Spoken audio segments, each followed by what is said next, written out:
welcome back, guys. It's been quite long now. I know. I actually stopped Sketchway. Yes, I stopped Sketchway. So I've been learning Kotlin, the part compose, for the past 3 years now, or let's say 4 years now. And I want to show you guys some things I learned in this journey. So that will be all for this intro. Let's just get to the video. So I'll be showing you guys how to set up kobweb environment variable, which is the kobweb binary. Okay. So in maybe the later video, I will show you guys how to create your kobweb project, how to deploy your kobweb project to Ninchip and some other platform. Okay. So let's just get started with this video. So this is my website, which was actually built with kobweb. Yes, this website was built with kobweb. So kobweb is built on top of Kotlin framework. Then if you want to know more about this, you can make your research. So I'll be showing you guys how to set up your kobweb environment variable, which is the kobweb binary. So to use kobweb on your operating system, you have to have JDK 11 upward installed on your machine. So without that, you won't be able to use kobweb. Sorry for that. So if you want to know how to install JDK on your operating system for Windows or Mac, just click on this link right here. So let's just get to the main steps. So it says here installing kobweb binary. You must install kobweb binary to be able to use kobweb. Go to the kobweb official GitHub, read the documentation, scroll to you see download the kobweb binary. Then copy the widget URL link in a new tab. So let's just click on this link right here. So it takes us directly to the kobweb GitHub official page. We are going to scroll down, but I've already read the documentation, so make sure you read the documentation. You will learn a lot from this documentation. Okay, make sure you go through it, not just following ahead and rushing till you see whatever we're looking for. I already read the documentation, so I think you should also do so. So as you can see here, download the kobweb binary. So we're going to copy the widget URL. We're going to start from this HTTPS. Okay. So we're going to copy the widget URL. Then we're going to copy. Then open a new tab like it was said and paste it. After we paste it, we'll search on it. I think I have internet connection. So it asks us to download. I already have it installed. So if I already have it downloaded, if I don't have it downloaded, I will download it again. So I won't be downloading it again. So let me cancel this.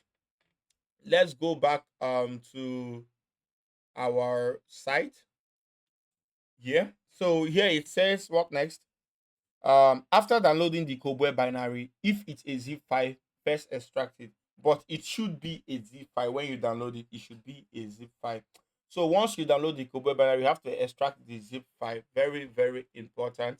So after extracting the zip file, this step now goes for Windows. If you are on Windows, you have to save the extracted zip file in your local disk on your Windows. So this is the local disk right here, and this is the extracted file which is saved inside the local disk. That's for Windows. Then on your Mac, you have to go to your local disk inside the library folder, because I won't be actually showing you guys how to do this on Windows because I'm actually using Mac right now. So so to do this on Mac, I'm going to show you guys that all through. But as for Windows, I'm going to put you through step by step and explain it on the way. So let's just click on this here on my hard drive with my local disk. And then I go to my library. And as you can see here, the extracted Kobe binary should be somewhere around here. This is it here, which I already extracted. So this is the file right here in my download folder. So go to users, Skizito, anyone, then look for downloads. Should be right here. Then this is the kobweb binary which I downloaded. So you have to just extract it, then like a file, then you copy it in the library folder, which I just showed you right here. So what's the next step? The next step is, let's see. The next step now, after doing that, we have to watch. This is for setting up the web environment variable for Mac. Open the terminal and type pwd. Here is very, very important. Make sure you pay attention right here. Open the terminal and type pwd. This will show you the home folder of your Mac operating system. In my case, is users slash Kizito. You need to export the kobweb binary. First, you need to know the type of terminal you are using. This part is very crucial. So let's start with this place right here. Type pwd to know your home folder of your Mac, the home folder of your Mac. So we have to come to this search bar here. We have to type terminal. We have to open the terminal. Once the terminal is open, this is our terminal. Once the terminal is open, we have to type pwd, right? Click on enter. So this is showing me the home folder of my Mac, which is user space Kizito slash Kizito, which is the next part, which is right here, users, and this is Kizito. This is my Mac home folder. So what next? So it says we have to know the type of terminal we are using. So it's very, very important to know the type of terminal we are using. So to know the type of terminal we are using, we have to type what? Echo shell. So this, just copy it right here. It's already here. We'll copy it and we paste it right in the terminal. So as you can see here, I'm using ZSH. So since I'm using ZSH, in your terminal it might be different. Okay. So let's continue reading. You will see something like ZSH or bash or all that stuff. So then what next? It is also written at the top of your terminal. In my case, it's ZSH. As you can see, it's also written at the top of my terminal. You can see it here, ZSH. So we are seeing the shell type and configuration file name. So if you are using ZSH, then your configuration file name will be .zshrc. If it's bash, it will be dot bash rc. So now let's just still get back to this later on. We'll get back to this later on. Now check if the configuration file name exists. There are two or more ways to do this. So there are two ways you could check if this configuration file name exists.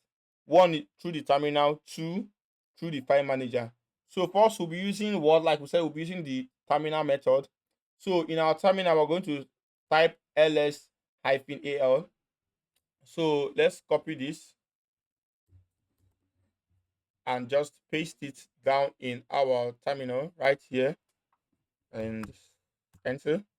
So now we're going to scroll through to see if we have .zsh right here in our terminal.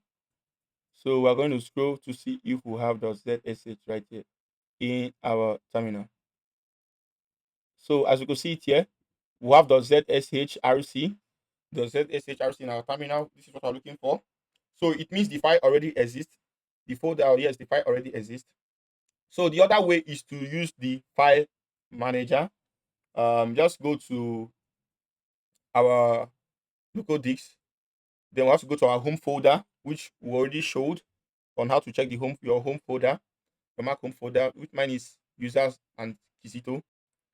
Then here we're going to type command shift period, which is command shift full stop, command shift period, command shift period, to show hidden files, because .zshrc is a hidden file.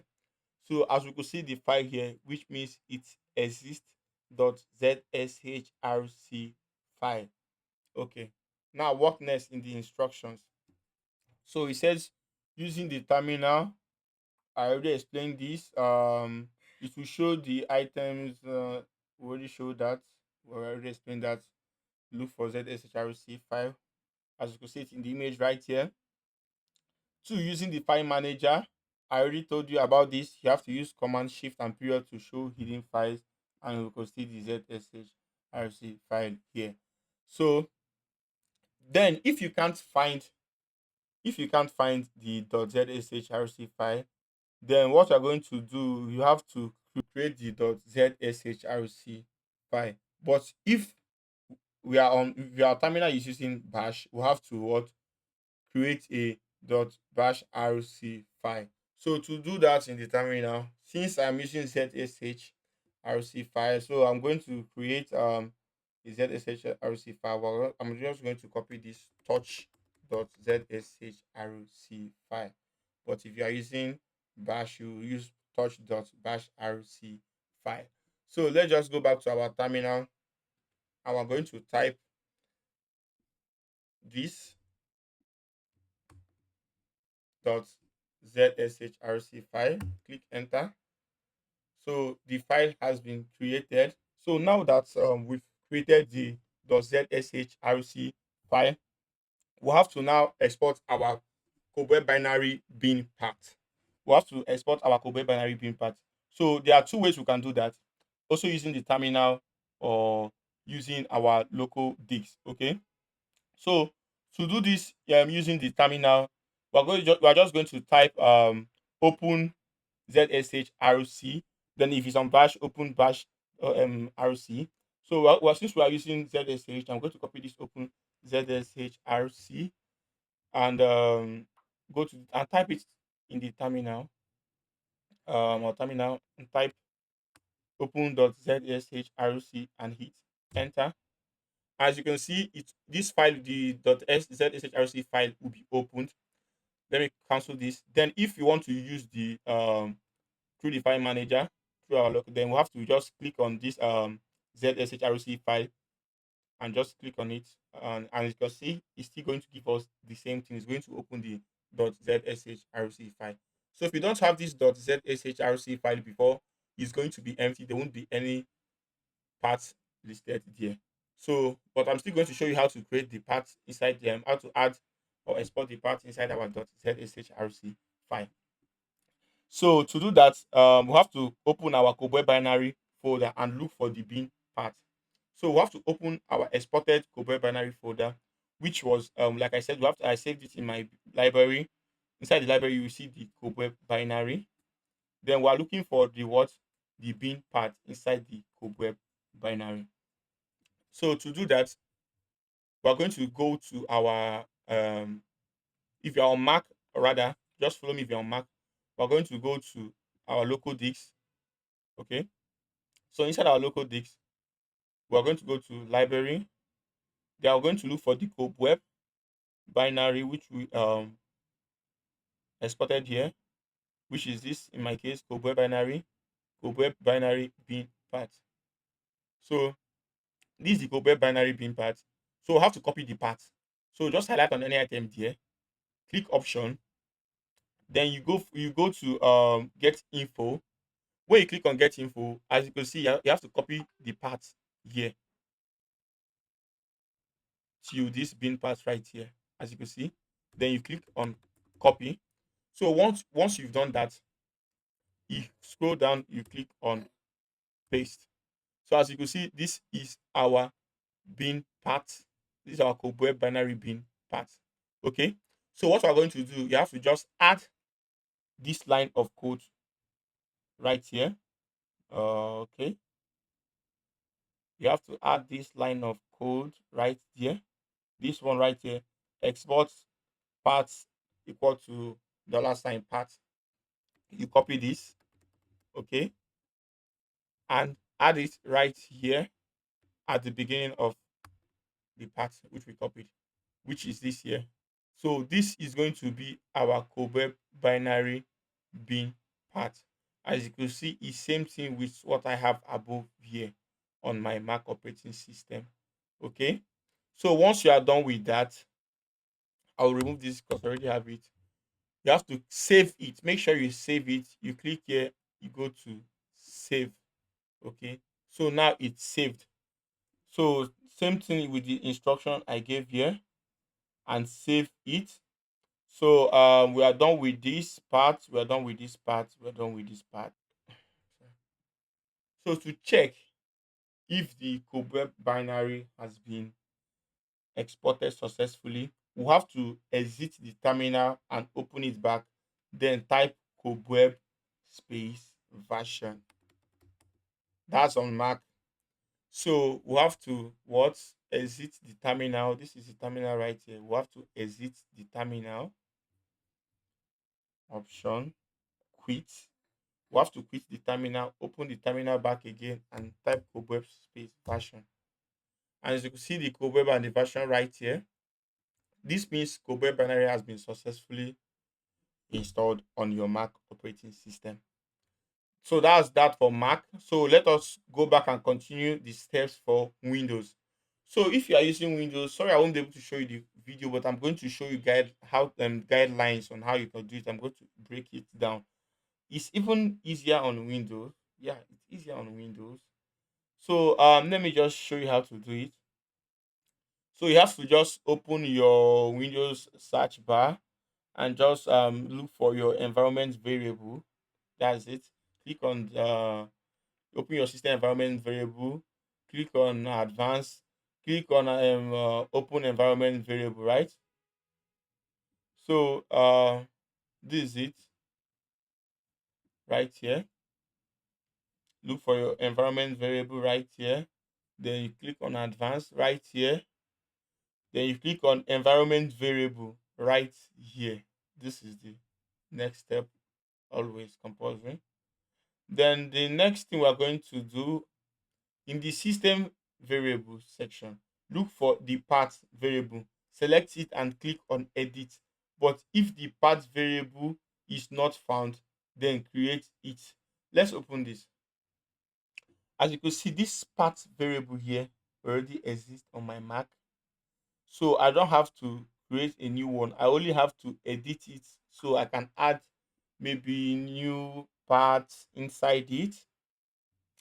So but if I don't have parts in my system environment variable here, I'll click on new right here, then create a path. Then I'm going to give it a name as part. Then that which is I think that should be the title of the name. This should be part.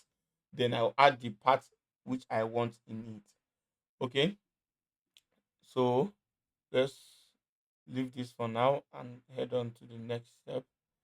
Uh, Step number 4, in the environment variable, if you have already added the cobweb binary part, you will see it there. This means if you already have the environment variable, you will see the part there when you click on edit. So if not, you go to new, to where go to new. If it's there, you have to click on new. Go to where the cobweb binary was extracted, which in my case is in the local disk. So open the local disk, which is if it's on Windows, where we extracted kobweb binary, which is at the top here for Windows, where we saved it. This for Mac for Windows, which is saved in our local disk, then the kobweb binary. So we have to go to that part. That's what they're actually saying, to copy its bin part also. So it should look something like this right here. So as you can see it here, it's shown in this image right here. The cobweb once we open the edit environment variable for the part, we'll see something like this. Then we'll click on new to add a new one. We'll click on new. Then if you want to edit any part, you can just click on edit. But here we're going to be clicking on new. When we click on new, the second step, we have to go to the file, to where we save the file, the cobweb binary file, because we have to get it being part, which is the step number 2. As you can see in the step number 3 right here, this is the cobweb binary folder. Then this is the bin folder. Then we'll have to open the bin folder. Once we open the bin folder, we'll have to copy the bin part. Let me zoom in a bit so you can see. So this is the kobweb binary bin part, and this is the kobweb folder. I know you guys already understand. So we have to copy the bin part. So after we copy the part, it should look something like this. So after copying it, then it's all done. We'll have to go back to this our environment variable right here and paste it. After we click on new, we'll paste that bin part which we copied. And it's all done. We just have to click OK and to save it all. Then same thing goes for the like I said in the for the Mac operating system to check if the kobweb is installed on your operating system. You just have to do the same thing. You have to type kobweb space version. That is after exiting from your um terminal, or should I say your command prompt. You have to exit from it and come back, reopen your command prompt and type this kobweb space version. So once you do that, you will see that kobweb is installed on your Mac, on your Windows. So that will be all for today's video. Thank you guys for watching. Don't forget to comment. Don't forget to like if you find it helpful, and also share. So in the next video, I will be talking about how to create your first kobweb project. Then the video after that, I will show you guys how to export your kobweb project to Namecheap, how to deploy your kobweb project to Namecheap. So that will be all for today. See you next time.